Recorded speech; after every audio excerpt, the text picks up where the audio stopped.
अखिलेश यादव अपनी इस कंफ्यूजन को दूर कैसे करेंगे। तो 80 का ये जो टारगेट है ये किसके खाते में कितना जाएगा ये देखना बहुत अहम है।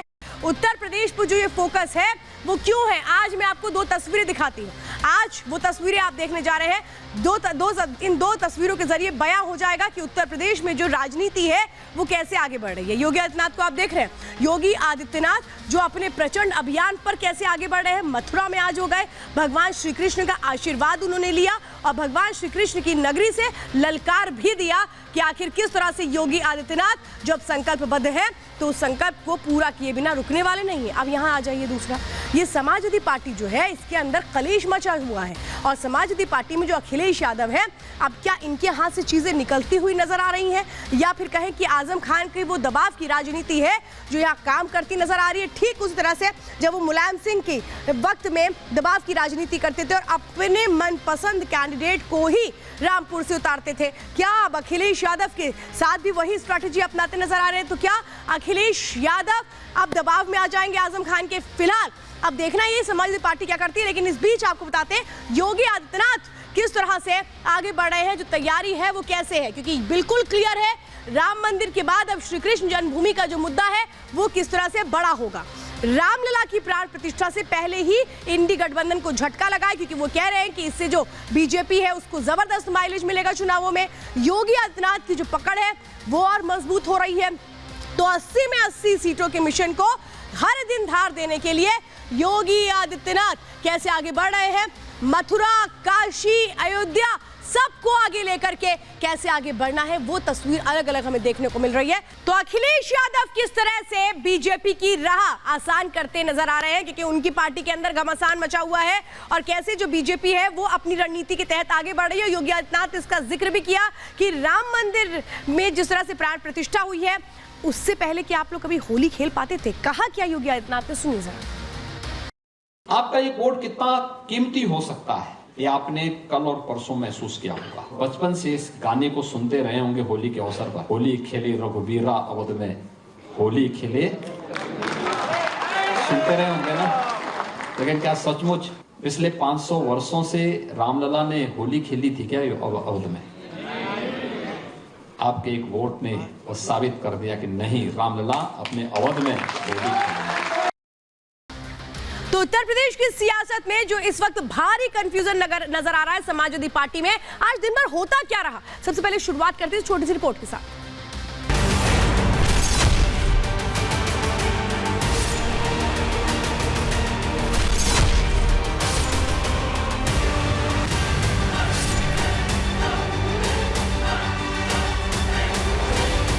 यादव जी, आजम खान साहब, ये सब हमारे लिए था। कुछ सोच समझ के उन्होंने कोई ऐसा कदम उठाया होगा। मैंने समाजवादी पार्टी गठबंधन से नॉमिनेशन। जब चुनाव आता है समाजवादी पार्टी की सिर्फ अव्वल हमेशा सत्ता पर दिखती है। जनता समाजवादी के साथ खड़ी हुई है, आजम खान साहब के साथ खड़ी हुई है, इसके अलावा कुछ सोचने की जरूरत ही नहीं। अपने वतन अजीज रामपुर की सरजमीन से मोहब्बत का पैगाम लेकर आया हूँ। अखिलेश यादव ने समाजवादी पार्टी पर अपनी पकड़ खो दी है। कोई फूट नहीं होगी।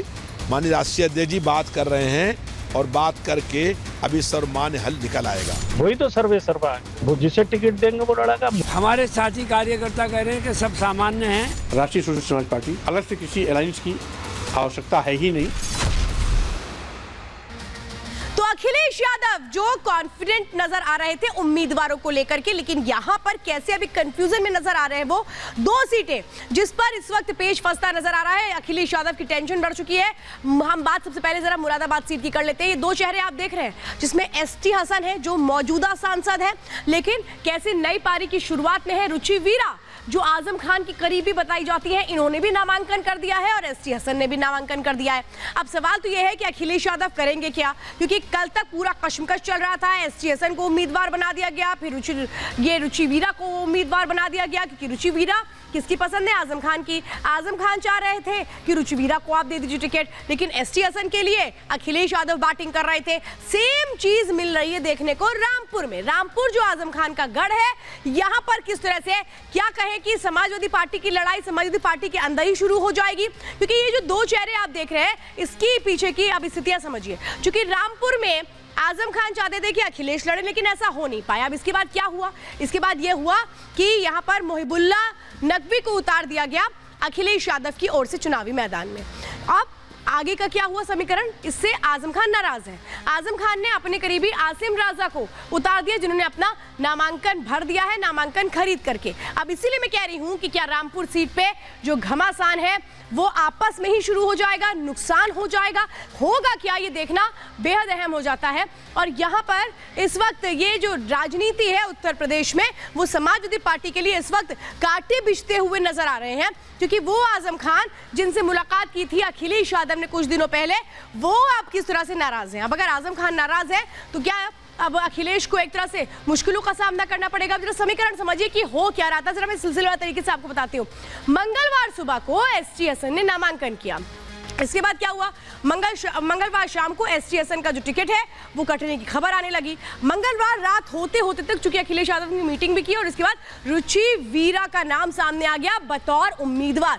फिर बुधवार सुबह को क्या हुआ, यानी आज एसटी हसन की उम्मीदवारी बरकरार है, ये बात खबरें निकलकर सामने आ गई। फिर सुबह ये कहा गया कि नहीं, रुचि वीरा है जो नामांकन करने जा रही है उनको रोक दिया गया। लेकिन उसके बाद रुचि वीरा जाती हैं, अपना नामांकन भर देती है, यानी दो लोगों ने अपना नामांकन कर दिया है। अब देखना यह है कि कौन अपना नामांकन वापस लेता है। एक तरह से फजीहत होती है अखिलेश यादव की, नजर आ रही है कि क्या अखिलेश यादव की कोई सुन नहीं रहा है। अब आप समझिए, रामपुर सीट में भी कुछ ऐसी ही स्थितियां देखने को मिल रही हैं। यहां क्या समाजवादी पार्टी में दो फाड़ हो जाएंगे, क्योंकि सीधे सीधे एक तरह से कहें आजम खान जो अपने करीबी को चुनावी मैदान में उतार चुके हैं, ये आसिम रजा को उतार चुके हैं जो पहले भी चुनाव लड़ चुके हैं लोकसभा का। आजम खान का गढ़ है रामपुर और कहते हैं आजम खान जिसको चाहते हैं उसको चुनावी मैदान में उतारते हैं और जीत भी उसी की होती है। अब यहाँ देखिए अखिलेश यादव वो कह रहे हैं, उन्होंने अपना कैंडिडेट उतारा है जो है मोहिबुल्ला नदवी। अब वो क्या है और ये समझिए, नई दिल्ली जामा मस्जिद में इमाम है, 15 सालों से इसी मस्जिद में वो इमाम है